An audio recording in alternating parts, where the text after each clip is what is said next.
When a work-from-home person starts working from home, they usually start watching amazing desk setup videos to make their home a cozy office, and what they mostly find are these minimalistic desk setups with no cables, everything looking tidy and polished. And that's cool and all, but what if you don't like the minimalistic look? Actually, what if you do like the minimalistic look, but you find it very restricting?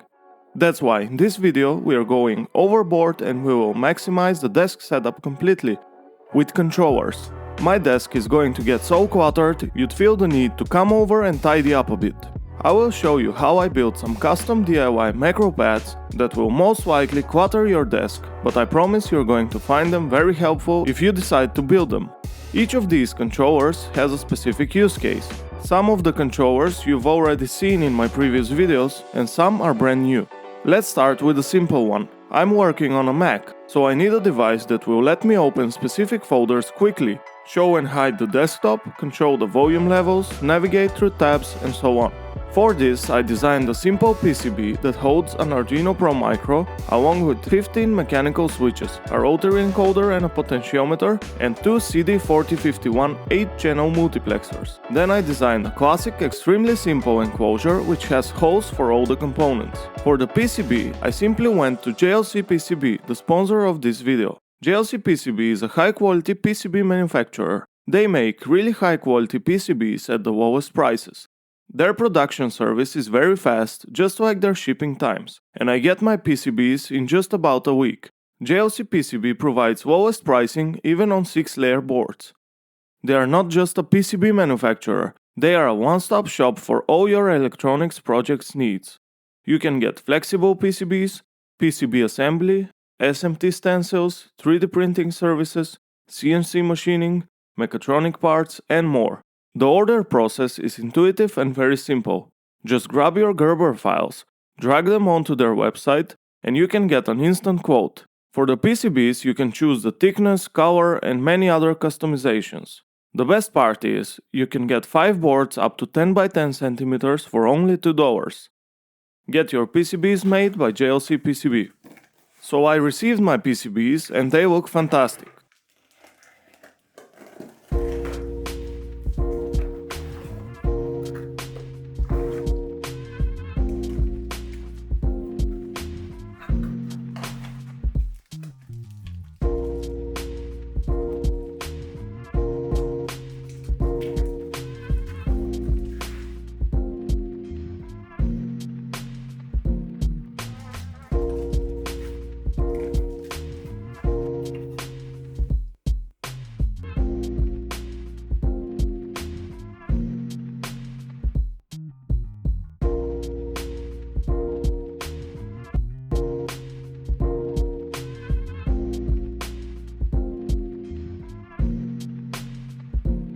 Let me show you how to actually build this controller. Here are the parts we need.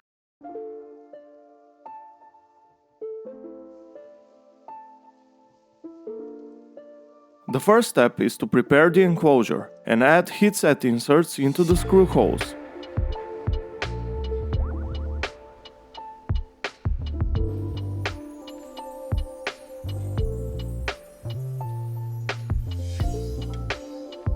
Then we can start by soldering the multiplexers and Arduino to the PCB.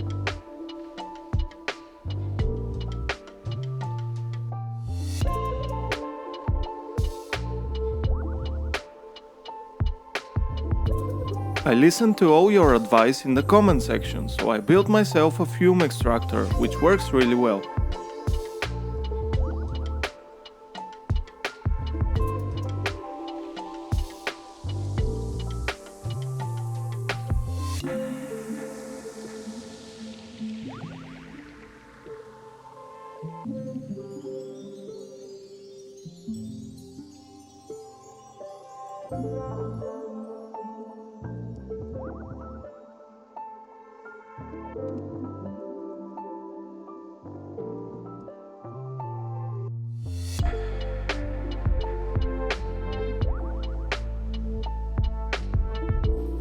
Then we can solder the encoder and potentiometer.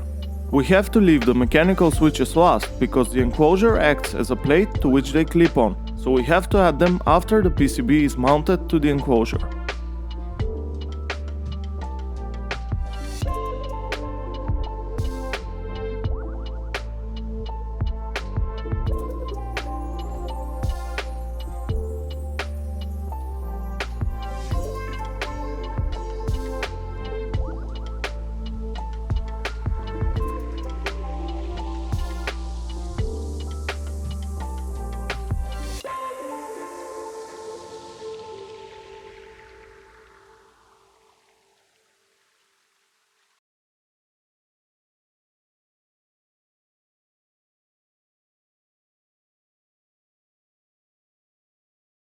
Now we can add the switches and finalize it by adding the caps.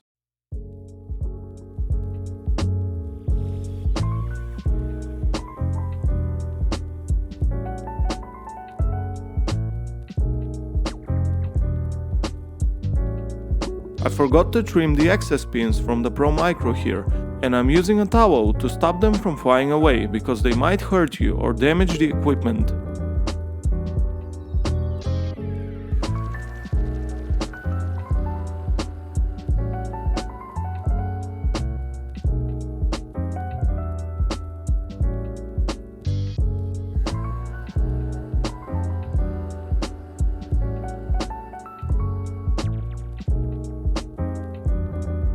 The socket on the PCB and the USB hole are designed for a Pro Micro with a Type-C USB, but I didn't have any available, so I used micro USB Pro Micros. And finally, we can add the back plate. If you like these types of project videos, please consider subscribing.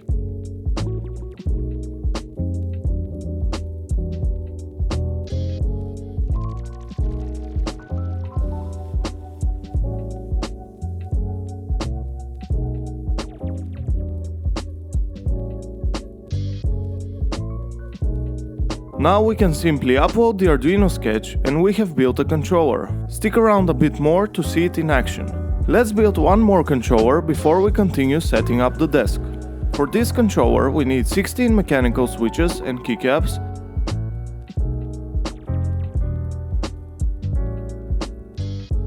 an Arduino Pro Micro, one 4067 16-channel multiplexer, pin headers,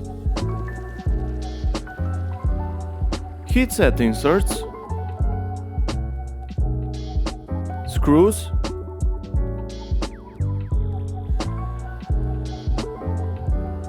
a rotary encoder and a cap.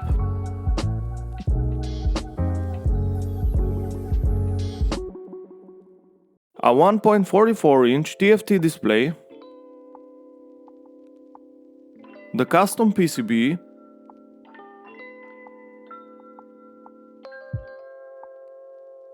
and the 3D printed enclosure. This device would be an advanced macropad that has presets for each software you would like to use. The display can help us select software and the key mappings would change accordingly. We can start this project the same as the previous one by preparing the enclosure. We need to insert the headset inserts, and I made a small mistake where I assumed the hole dimensions for them since I used up my other inserts and these ones are a bit bigger. Then we solder pin headers to the Arduino Pro Micro and the multiplexer.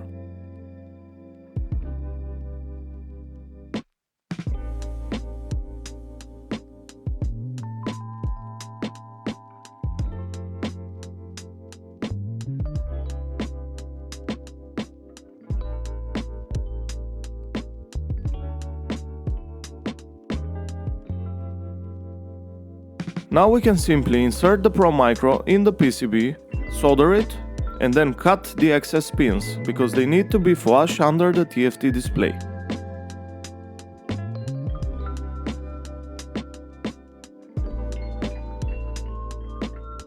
Next we can do the same for the multiplexer. Solder it, cut the excess, and clean up.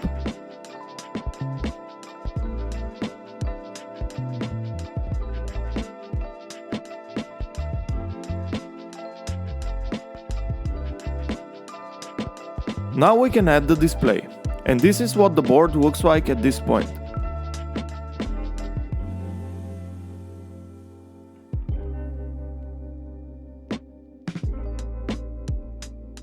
The last thing we need to do before placing the PCB in the enclosure is to solder the rotary encoder.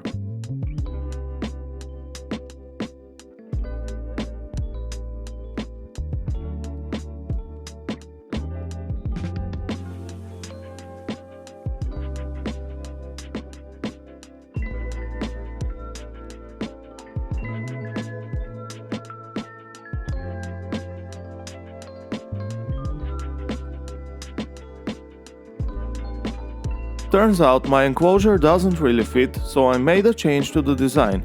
Now I need to repeat the process with the heatset inserts. I also enlarged the holes here, so the inserts fit.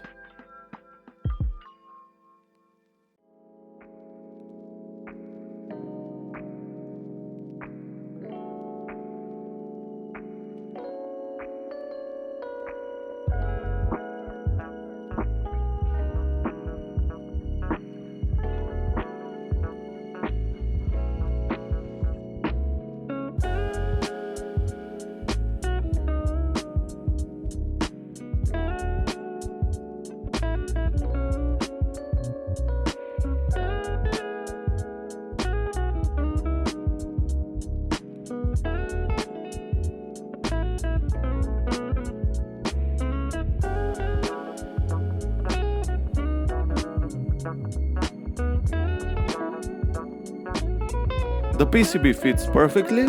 That means we can proceed to add the mechanical switches and solder them.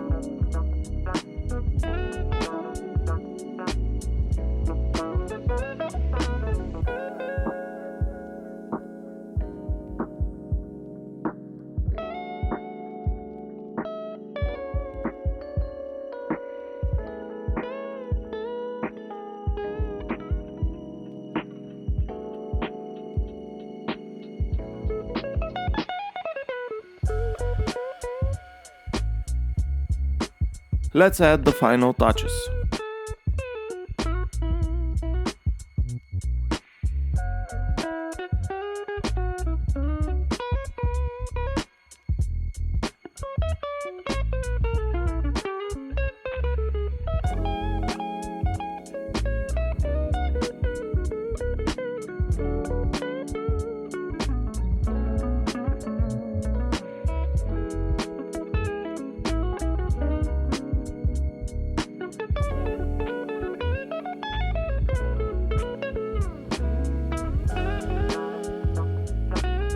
I had just come home from the gym, so my hands were really shaking while trying to align the tiny screws to the tiny holes.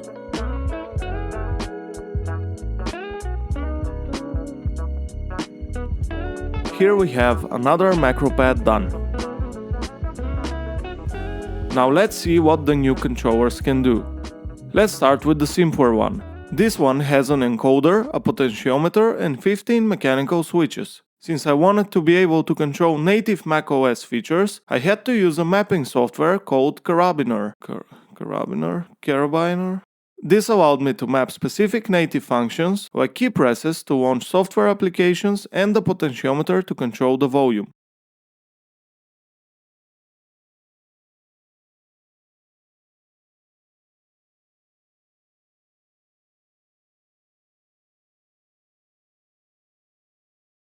The bottom row of switches is reserved for launching Spotlight Search, Finder, Mail, Music, and more. If we press the button to launch Finder, we can use the encoder button to open new tabs, and we can rotate it to navigate between them.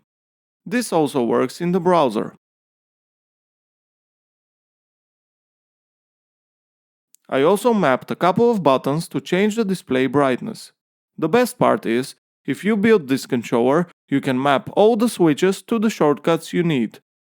The code is set up in such a way that you just need to replace the mappings in Carabiner, and you might not even need to tinker with the code. Now let's look at the other one. This one has a 1.44-inch TFT display, which has 2 pages of different mappings for different applications. I made mappings for Photoshop, Lightroom, DaVinci Resolve, Logic Pro X, VS Code, Arduino IDE, Fusion 360, and Custom. I'm not gonna go through all of them, but just for a short demonstration, I'll show you the mappings for Fusion 360. So So, to navigate through the mappings, you would rotate the encoder, and to select a mapping, you just need to click it. I was gonna do Lightroom, but it kept crashing on me, so I had to re-record some of this section. Now for Fusion 360, we can use these buttons to create a sketch, then create a line, circle or rectangle.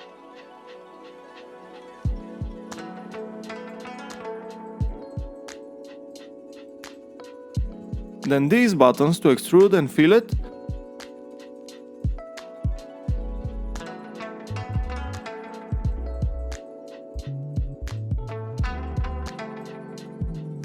This one to offset.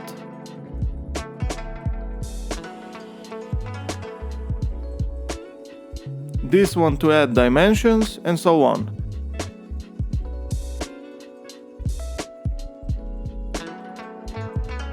These two are reserved for revolving, and finally panning, so I don't have to struggle with the middle mouse button.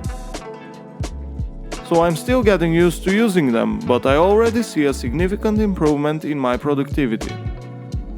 I can't wait to see your builds. If you decide to build them, tag me so I can check them out. Let's move on to setting up the desk. An XP Pen drawing tablet, so it goes in the corner on a 3D printed stand.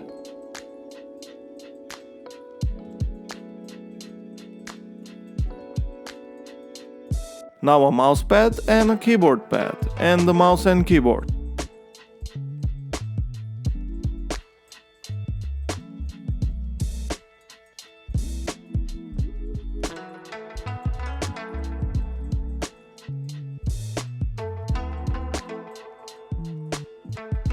Finally the laptop, and we'll add one custom macropad.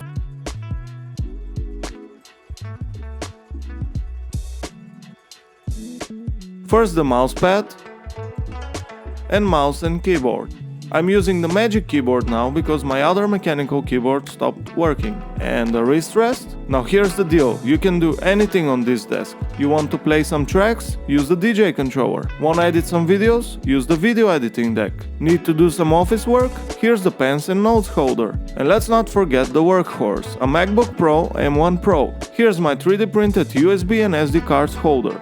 We can also add a monitor light.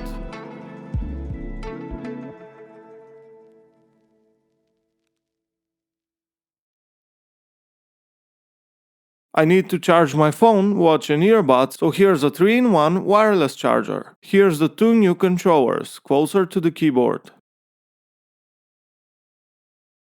Wanna record and produce some music? Use the custom MIDI controller.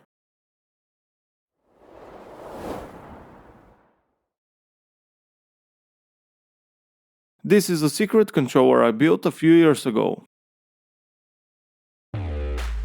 Finally, you want to live stream? Use the OBS controller.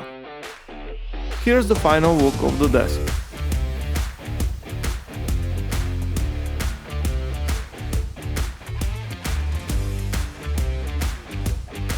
Now I was a bit reluctant on showing this part, but this is what my other working room looks like after every project built. So please join me while I tidy up and sort all the components.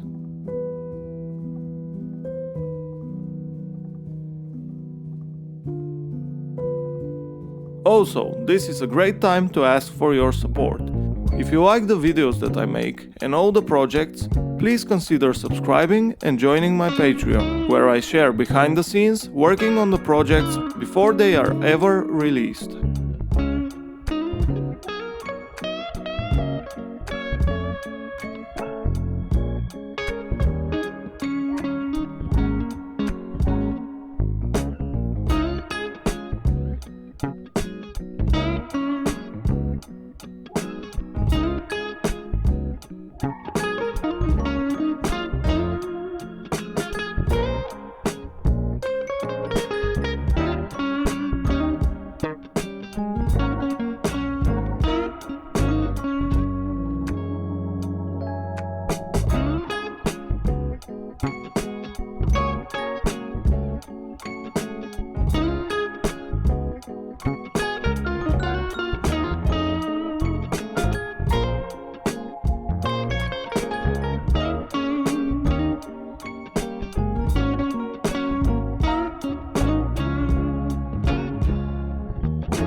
Also, all of the controllers I built are somewhat open source, and you can get all the files for free on my website. If you wish to get your own controllers and maybe you don't own a 3D printer or you don't have the rest of the components, you can purchase a DIY kit or a pre-built device from my website. The link is down in the description. This will immensely help the channel and it will help me get more components to continue building controllers and projects.